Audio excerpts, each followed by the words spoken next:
Page 187, le numéro 9, on parle d'un objet dont on ne connaît pas la masse, qui est sur un plan incliné de 25 degrés. Cet objet-là, il y a un poids, une force gravitationnelle, qu'on va mettre ici en rouge. La force gravitationnelle, on ne la connaît pas, mais on sait que ça se calcule. Fg est égal à mg. Donc, mg, je ne connais pas la masse d'objet, mais je sais qu'il faut que je le multiplie par 9,8 newtons par kilogramme.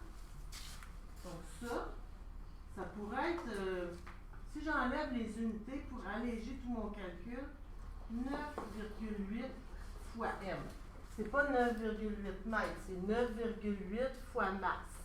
La masse, je ne la connais pas. C'est ça le poids. Le poids, il se décompose en deux forces. Des forces qui sont parallèles au plan et perpendiculaires au plan. Puis là, on sait, pour le faire souvent, que ces deux forces-là ensemble devraient donner 9,8 m, le poids de l'objet. Quelle est la force entre les deux, celle en X ou celle en Y, qui va permettre au bloc d'avoir une accélération le long du plan? C'est la force en X.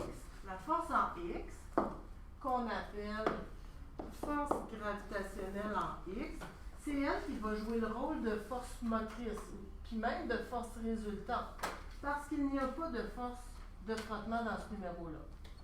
Donc, je pourrais dire que la force résultante est égale à ma. La force résultante, dans ce cas-là, ça va être la force gravitationnelle en X, parce que la force résultante, c'est le résultat de la force qui tire moins la force qui nuit. Et il n'y a pas de force nuisible. Force gravitationnelle en X est égale à la masse. Je ne le sais pas. Et l'accélération, je la cherche. Une chose qu'on peut trouver, par exemple, c'est la force gravitationnelle en X. Parce que ça, c'est le côté opposé à l'angle de 25 degrés. La force gravitationnelle en X. Pour trouver la force gravitationnelle en X, je peux faire sin de 25 degrés fois, je vais prendre la place,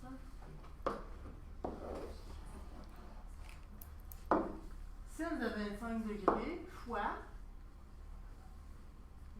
l'hypoténuse, qui est 9,8 m.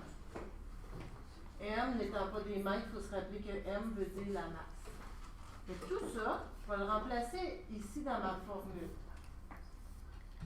Sin de 25 degrés fois 9,8 m est égal à ma. Le m qu'il y a ici et le m qu'il y a là, c'est la même masse. Quand je vais diviser par m de ce côté-ci, puis diviser par m de ce côté-là, mes m vont tout simplement disparaître. Ce qui fait que mon accélération va être égale à sin de 25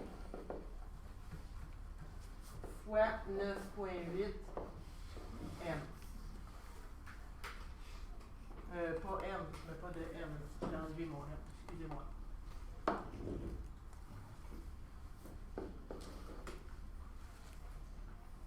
Là, j'avais enlevé les unités, mais je suis capable de les replacer. Les unités de l'accélération, ça va être quoi? Mètres secondes carrés. Si j'obtiens des newtons par kilogramme, est-ce que c'est bon? Oui. La réponse est oui. Sin de 25 fois 9,8, ça donne combien?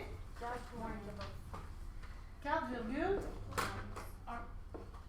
mètres par seconde carré.